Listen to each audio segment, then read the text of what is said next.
যে গুরুত্বপূর্ণ খবরে আমরা নজর রেখেছি, অভয়ার দেহ ছিনতাইয়ের অভিযোগে জালে নির্মল ঘোষ। ওড়িশা থেকে গ্রেফতার পানিহাটির প্রাক্তন তৃণমূল বিধায়ক নির্মল ঘোষ। অভয়ার দেহ তড়িঘড়ি সৎকারের অভিযোগ নির্মল ঘোষের বিরুদ্ধে এফআইআর অভয়ার বাবার। ওড়িশা থেকে গ্রেফতার নির্মল ঘোষ। পানিহাটির ছবি দেখাবো আপনাদের, সেখানে রীতিমতো মিষ্টি বিলি, অর্থাৎ পানিহাটির সাধারণ মানুষ খুশি, তারা মিষ্টিমুখ করছেন, একে অপরকে মিষ্টিমুখ করাচ্ছেন নির্মল ঘোষ গ্রেফতার হওয়াতে। ওড়িশা থেকে গ্রেফতার গত 11ই অগস্টের পর যখন এফআইআর এর নাম এবং সেখান থেকে যখন খারিজ হয়ে যায়, তারপরই বাংলা ছেড়ে ওড়িশায় আশ্রয়। ওড়িশা থেকেই আজ সকালে গ্রেফতার পুলিশের। অভয়ার দেহ ছিনতাইয়ের অভিযোগে জালে নির্মল ঘোষ। পানিহাটির প্রাক্তন তৃণমূল বিধায়ক গ্রেফতার। অভয়ার দেহ তড়িঘড়ি সৎকারের অভিযোগ নির্মল ঘোষের বিরুদ্ধে এফআইআর। পানিহাটির ছবি দেখছেন আপনারা, সেখানে মিষ্টি বিলি করা হচ্ছে, একে অপরকে মিষ্টিমুখ করাচ্ছেন। সুবীর রয়েছে আমার সঙ্গে। সুবীর, কেন এত খুশি তারা, ঠিক কি বলছেন তারা?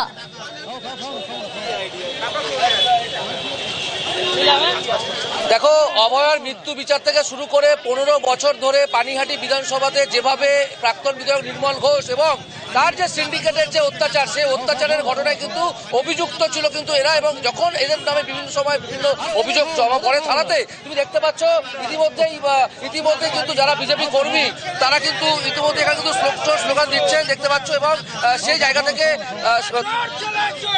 মিষ্টিমুখ করানো হচ্ছে একে অপর সাথে, এবং বিজেপি কর্মী যারা রয়েছেন তারা কিন্তু চোর চোর স্লোগান দিচ্ছেন, এমনটাই কিন্তু জানা যাচ্ছে। এবং সেই জায়গা থেকে আমি একটু কথা বলে নেব। আপনি একজন মহিলা হয়ে অভয়ের মৃত্যুর বিচার প্রাক্তন বিধায়ক নির্মল ঘোষের নামে অভিযোগ দায়ের হয়েছিল, কি বলবেন?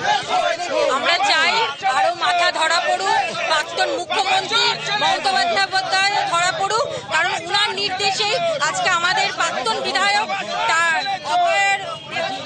দেখো, আমরা বিজেপি নেতা জয় শাহর সাথে কথা বলে নেব।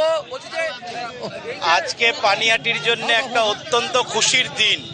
পানিহাটির আপদ কুখ্যাত ক্রিমিনাল প্রাক্তন বিধায়ক নির্মল ঘোষের 30 বছরের রাজত্বের পতন হয়েছে। পানিহাটিবাসী অভয়া তথা পানিহাটিবাসী। সুবীর সঙ্গে থাকো। এই মুহূর্তে আমরা টেলিফোন লাইনে যোগাযোগ করতে পেরেছি আইনজীবী অনির্বাণ গুহ ঠাকুরতার সঙ্গে। নিউজ 18 বাংলায় আপনাকে স্বাগত জানাই। প্রিয়াঙ্কা কথা বলছি। দ্বিতীয় ময়নাতদন্তের কোনো সুযোগই ছিল না, তড়িঘড়ি অভয়ার দেহ সৎকার করা হয় কার্যত ছিনতাই করে, এমনটাই অভিযোগে গ্রেফতার করা হলো আজকে নির্মল ঘোষকে। এই দ্বিতীয় ময়নাতদন্ত যে করার সুযোগ থাকলো না, তা তদন্তের ক্ষেত্রে কতটা ইম্পর্টেন্ট ছিল? দেখুন, এটা অত্যন্ত ইম্পর্টেন্ট ছিল, কারণ প্রমাণ লোপাট বা সাক্ষ্য প্রমাণ লোপাটের যে একটা অভিযোগ, তার সূত্রপাত কিন্তু এখান থেকেই হয়েছিল বলে আমাদের ধারণা।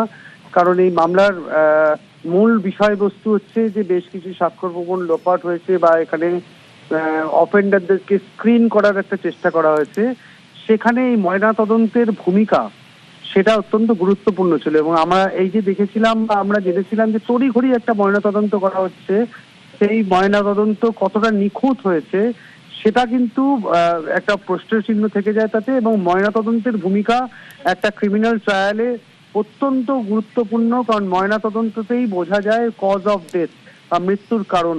সেই মৃত্যুর কারণ যথাযথ যদি নির্ধারণ না হয়, তখন সেই মামলা অত্যন্ত একটা কলিউশন থাকে সেই মামলার মধ্যে বলে ধরে নেওয়া যায়। এবং মৃত্যু তদন্ত যদি সঠিক ময়না তদন্ত না হয়, তাহলে মৃত্যুর কারণ যথাযথভাবে নির্দিষ্ট হয় না।